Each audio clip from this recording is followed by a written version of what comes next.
Sky News Centre. This is Paul Murray Live. G'day, good evening. Thank you so much for watching. Happy Thursday, wherever you happen to be.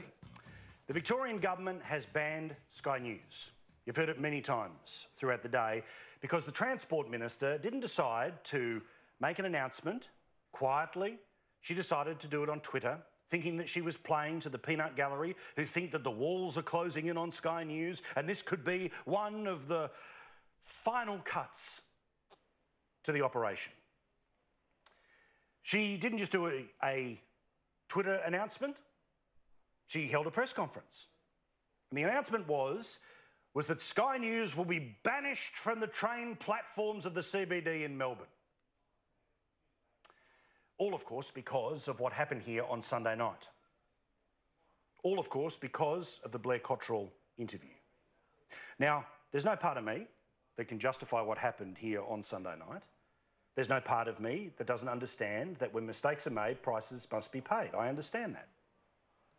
But this wasn't about that, you see, because the minister flat out lied about why Sky News is banned on the train platforms of Melbourne. She thought, or at least was willing to tell the public, that the very interview that we had with Blair Cottrell here on Sunday night, one that we have all said was the wrong thing to do, 1,000,000 times over, one that I would certainly not do on this program,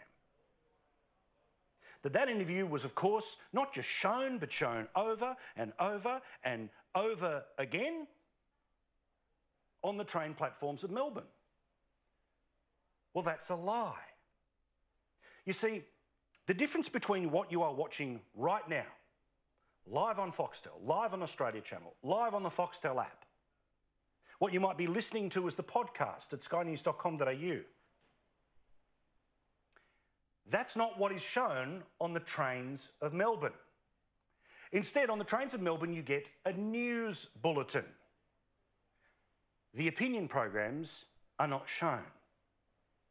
What happened today, what happened in sport, and a preview of the weather, that's it. It's completely separate than anything we have ever done here in the evil night time of Sky News. But of course, when pushed today by our own people here at Sky News, well, that justification simply melted away. Have a look at the Transport Minister in Victoria thinking that she was on a home run when she ended up scoring an own goal. What content exactly have people complained about? Because we're talking about news bulletins at train stations, an update on the day's news and weather. No interviews, no comment. Well, there is a number of there have been a number of complaints about the content that people find that people haven't appreciated, haven't liked, have taken offence to, and there's a long list of that. Can you give me any specific examples of things that have gone to air in train stations that people have complained about? Well, it's the material that has been screened on these TV screens that are in our city loop that people haven't appreciated. And I think, Laura, there's a pretty long list that is well known, whether it's material that is out of step with what people's views are. What? The news? Here's what happened today, here's what happened in the AFL, and here's what the weather's going to be like? That's all that's ever been seen.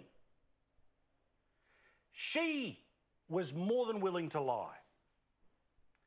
But we all know what really happened here. The most offensive part of the news bulletins that Sky News was producing that ended up on the train platforms of Melbourne was the logo, was the place from whence it came. Because there are an awful lot of people who are out to wipe Sky News off the map. And they'll pretend that they want to do it because they think every little thing is exceptional, or we hit too hard here, or we don't hit enough there, or we say the wrong thing here, or we interview the wrong person there. No. Sky News is paying the price for pushing back on the Andrews government. Daniel Andrews is the most left-wing premier that Victoria has ever had. He is a preview of what Bill Shorten will be as Prime Minister. We are paying the price for pushing back because we in the night time and they cover it as news in the daytime because it is news. That this is the state where safe schools was able to flourish. This is the state where the power station gets blown up and your power bill goes through the roof and the government cheers it on. This is the state where crime is out of control, where because the upper echelons of police are more politicians than police these days, they don't say what's really going on. They don't tell you what the African gang problem was until, of course, they had a task force to look into African gangs. This is the government who said it was okay for people to shoot up ice in an injecting room, but God forbid if you light a cigarette. And this is the government that this program has held account for a $55 million election funding rort. That's what Sky News is paying the price for. We're not paying the price for Blair Cottrell or when a presenter has gone too far over the line or because some people have complained about it. We're paying the price because we push back. Now, I have had the incredible honour of my professional life, which is to come into your homes every night for the past 10 years. I was the first person to do opinion on Sky News. Remember when it was just the Friday night show for half an hour? Then it became an hour. Then it became 5 nights a week. Then it became 2 hours. And over the past 10 years, it has been an absolute privilege to see the guests of this program go on to become hosts in and of their own right, and they have all flourished. And all of them have done exactly what I have done for 10 years. And that's tell you the truth as we see it.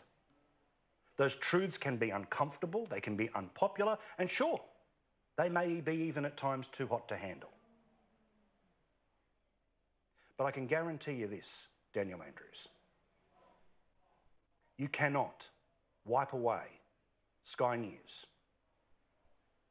You cannot wipe away the people who watch Sky News. You cannot turn the city of Melbourne into a hipster enclave. You cannot turn the entire state of Victoria into a nice laneway coffee bar. You can't force people to use words like they rather than he and she. You can't force people to think the way you do. Because if we use the ultimate leftist logic, Sky News is such a small minnow that it's worth ignoring. Well, that would mean that we qualify for absolute protection under the Andrews government, doesn't it? Because that would make us a minority. And you're all about protecting the minorities, aren't you, Daniel Andrews? Unless, of course, it's the one that you think are irritants, the one that you think push too hard, the ones that cause you trouble. Now, I repeat, for 10 years I've had the honour of doing this show. I've done it when the cleaner, remember when all we had was the little plasma screen and the glass behind us, and the cleaner every single night at 9 o'clock, even if we asked them not to, still was vacuuming behind us. That's the sort of growth we've had in this show, to this Star Trek-like set that I stand on here today. And the reason they are attacking Sky News at this point in time, sure, we've given them an excuse, but the reason they think they're going in for the killer blow now, be it the Andrews government or the rest of the left, is because Sky News is about to get a whole lot stronger. In the first week of September, we go to free-to-air television. And I can guarantee you, when as many people in Australia get access to this service, they will love it. And they won't love it because we hand out racist red meat. They will love it because we tell the truth. They will love it because someone, somewhere, is pushing back. Now, it doesn't bother me that our competitors in the media have a business model that is to demonise us, is to pretend that we are nothing but the sum of our worst parts. What can I tell you, as I have told you for 10 years? This is a place where our boss and the bosses above them, when we were owned by Channel 7 and Channel 9 and now owned by News Corporation, they have always given us autonomy and authorship over what we say. Andrew Bolt doesn't tell me what to say. I don't tell Andrew Bolt what to say. Peter Credlin doesn't tell me what to say. I don't tell Peter what to say. Laura doesn't tell me what to say. I don't tell Laura what to say. David Spears doesn't tell Laura. Do you get it? It's like a newspaper where the individual columnists have their own piece of real estate, and that's all we control. We don't work like these television stations or radio stations where one person is more powerful than the other and is running off to the boss, and people are suddenly being sacked because they disagree with the line of the top rating host or the richest. It doesn't happen. Now, I get it. My worldview is not shared by everyone. That's not breaking news to anyone. And if you agree with me 100% of the time, well, you're not even me. Because we evolve, we change. Can I give you a guarantee that no one ever in the future of Sky News will go too far? No. Can I give you the guarantee or the promise that one day I won't put my foot over the line? No. Not because that's what we set out to do, but because the line is so often redrawn. What was acceptable 20 years ago isn't acceptable now. Fine, fair enough. That's what the Me Too movement's all about teaching us. But I'm not going to have that line drawn by a politician. I'll have that line drawn by you, the viewer. And I mean the Sky News viewer. Not the person who's never watched us, who's never heard us. Those people, well, sure, they can do whatever they want on Twitter. They can keep clicking away and donating to The Guardian. They can do whatever they want to do. But we strap ourselves in for 2 hours every single night, and I try to fire up for the Australia that you care about and that I care about. And it's a sign of success when a politician is so scared of the news because it comes from the same place as the opinion that they want to pull the plug. Well, unlike when he blows up a power station, this joint only gets stronger from these sorts of attacks. You, the viewer, become even more connected and loyal to this place. And from the bottom of my heart, and from my family who you take care of, thank you. Thank you for your loyalty. Thank you to our bosses for the freedom that they give us. And thank God we live in a country where you can push back. Can you know what you think? At any time, email pmurray@skynews.com.au.